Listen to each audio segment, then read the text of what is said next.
WhatsApp पे, telephone पे, मुख्तलिफ जरियों से मुझ तक ये मैसेज पहुंच रहे हैं कि अल्लाह का वास्ता, लोग ड्रामों में बेइंतहा दिलचस्पी ले रहे हैं, रो रहे हैं ड्रामे देख देख के। ड्रामे सिनेमा घरों में चल रहे हैं, अपनी पूरी पूरी फैमिली, कई कई किस्तें ड्रामों की, ऐसे जज्बाती हो रहे हैं, ऐसे देख रहे हैं कि जैसे इसके बाद कभी देखना नसीब नहीं होगा। और बड़ी तारीफ है, ऐसा ड्रामा, ऐसी फिल्म। तो मेरे भाई, ये लग़वियात हैं, ये वो चीजें हैं जिनमें टाइम वेस्टिंग के अलावा कुछ भी हासिल नहीं होता। जो लोग इन चीजों में दिलचस्पी ले रहे हैं, अल्लाह के कुरान के मुताबिक उनमें जन्नत की अलामत नहीं पाई जाती। आप ड्रामे देखते देखते कब्र में चले जाना, ये ड्रामे आपको अल्लाह की जन्नत से हमेशा के लिए महरूम कर सकते हैं। आप कह सकते हैं इंटरटेनमेंट है ना, तो याद रखो, एक इंटरटेनमेंट जायज होती है जो आपकी सेहत के लिए अच्छा जरिया बनती है, आपके दिमाग को फ्रेश करती है। एक इंटरटेनमेंट वो होती है जो आपके जज्बात से खेला जा रहा हो और आपको गलत मैसेज दिए जा रहे हो। ड्रामों से, फिल्मों से आज तक कोई सीधे रास्ते पे नहीं चला। इन ड्रामों ने, इन फिल्मों ने हमारे फैमिली सिस्टम को तबाह कर दिया है। कैसे कैसे ड्रामे दिखाए जा रहे हैं। तलाक देने के बाद बीवी उसी घर में रह रही है। आप बताओ, जब हमारी बच्चियां ये चीजें ड्रामों में देखेंगी तो तलाक का जो इस्लाम ने कॉन्सेप्ट दिया उसका वो तबाह हो जाएगा कि नहीं हो जाएगा। बार बार ड्रामों में हलाला दिखाया जा रहा है, हलाला।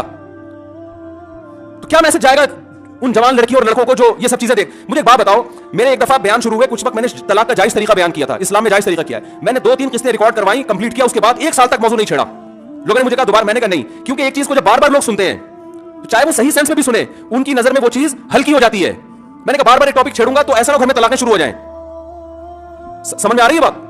ओ भाई, एक चीज किताब की हद तक शरीयत ने बता दी, एक दफा बता दी, बार बार उसी को, तो क्या होता है, आप एक चीज को बार बार जब सुनोगे तो जो चीज इंसान बार बार सुनता है जबान पर वो हल्की हो जाती है। मैंने कहा इससे घरों में तलाक का रेशो बढ़ने का खतरा कम नहीं होगा, एक चीज को बार बार रिपीट किया जाए। तो बताओ, ड्रामों में बार बार तलाक दिखाई जा रही है कि नहीं दिखाई जा रही है? फला की फटा हुआ, उसने उसको तलाक दे दी, डिवोर्स पेपर भेज दिए, वो तलाक देगा, उसने वहां शादी कर ली, उधर तलाक ले ली, उधर आ गई, हलाला हो गया, फलाना हो गया, ढमकाना हो गया। जब ये चीजें घरों में चलेंगी, आपको कितना ही अच्छा ड्रामा लगे, तो याद रखो आपकी नस्लें तबाह हो जाएंगी। माए बच्चियों को सिखाती थी, बेटा डोली जा रही है तो अब जनाजे की खटोली आएगी वापस। बताते थे नहीं बताते थे? हम तो बचपन में सुनते थे, भाई डोली जा रही है अब जनाजे की खटोली आएगी, तलाक लेके नहीं आना।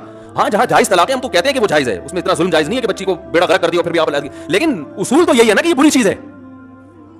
जब बार बार कल्चर में ये चीज दिखाई जाएगी, शौहर ने थप्पड़ मारा बीवी को, वो अदालत चली गई खुला लेने के लिए। हर घर में थप्पड़ भी होता है, हर घर में गाली गलौज भी होता है, ये तो नॉर्मल चीज है। थप्पड़ मारना सही नहीं है, अच्छा काम नहीं है कि शौहर बीवी पे हाथ उठाए, लेकिन सब कुछ होता है घरों के अंदर, वो बाद में सब सेट हो जाता है। लेकिन ड्रामों में जब दिखाया जाएगा शौहर ने बीवी पे थप्पड़ उठाया, हाथ उठाया और वो चली गई अदालत से खुला लेने, तो कल किस मर्द ने गुस्से में किसी औरत पे हाथ उठा लिया तो वो अदालत का दरवाजा नहीं खटखटाएगी क्या? उस थप्पड़ की तलाफी 100 दफा हो सकती है, मर्द मना सकता है, लेकिन अदालत से जब डिवोर्स होगी उसकी तलाफी नहीं होगी। मर्द के दिल में नफरत पैदा होगी, इससे मुझसे तलाक क्यों मांगी, क्यों गई है डिवोर्स लेने के लिए, बच्चे तबाह बर्बाद हो जाएंगे।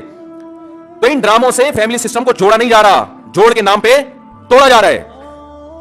और मैंने अपने दोस्त से पूछा, मैंने कहा ये चीजें तो फिल्मों में पहले ज्यादा दिखाई जाती थी, तो ड्रामों पे इतना शोर किया? उन्होंने बड़ी पॉइंट की बात की। उन्होंने कहा कि फिल्मों में जो चीजें दिखाई जाती हैं वो नॉर्मल माहौल से हटकर होती हैं। ड्रामे का मतलब ये होता है कि जो घरों में हो रहा है वो दिखाया जाए, इसको लोग ज्यादा अडॉप्ट करते हैं। कोई आवाज उठाने वाला नहीं है, ना हुकूमत कंट्रोल कर रही है, ना कोई कैमरा वाले इस पर कोई नोटिस ले रहे हैं। सिनेमा घरों में चलना शुरू हो गया, सुबह शाम इतने क्लिप मेरे मुझे लोग भेज रहे होते हैं, ये मुफ्ती साहब ये सीन देखिए, बड़ा टाइट सीन है। क्या हो गया तुम्हें, पागल हो गए तुम भाई, क्या हो गया है? मैं अपने दोस्तों से कहता हूं, मैं मीटिंगें करता हूं बुला बुला के कि यार टाइम की बड़ी कमी है, मेरा सारा दिन इसी में गुजरता है यार, बहुत सारे काम करने टाइम नहीं मिल रहा। जब रात को सोने के लिए लेटा हूं तो निदामत के साथ, अल्लाह की कसम मेरी हालत है कि यार आज बहुत सारे काम करने थे मगर आज भी रह गए। हम हैरान हो रहे हैं, आप 2-2, 3-3, 4-4 घंटे कैसे टीवी के सामने बैठ जाते हो? टाइम कहां से आ रहा है आपके पास? इतना टाइम होना इसकी अलामत है आपका दुनिया में कोई विजन है ही नहीं। जिसका कोई हदफ होता है उसके पास इतना टाइम नहीं होता। तो ये जो ड्रामा फिल्मों में टाइम जाया किया जा रहा है ना, खुदा की कसम मौत के वक्त हसरत का सबब बनेगा। मौत के वक्त अल्लाह ने जिंदगी सिर्फ एक दफा दी है।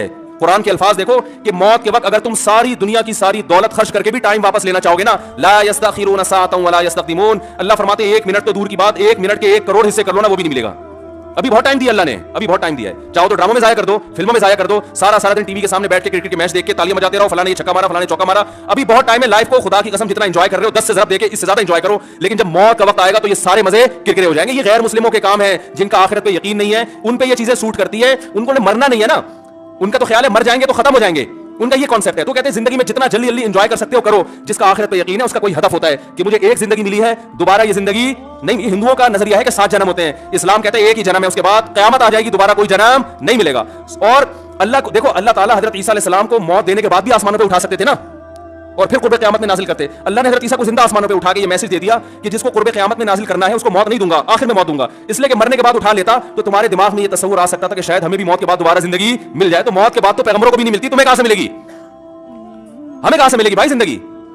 तो अपने वक्तों को बर्बाद मत करें, एंजॉय करें, ऐसी चीजों को एंजॉय करें जिससे माशरे में तरक्की होती है। भाई जॉगिंग कर लिया करो, स्विमिंग कर लिया करो, फुटबॉल खेल लिया करो, थोड़ा सा वर्जिश हो जाएगी, कोलेस्ट्रॉल कम हो जाएगा, फायदा भी होगा, एंजॉय भी होगा। ड्रामे से क्या एंजॉय कर रहे हो भाई तुम बैठ के?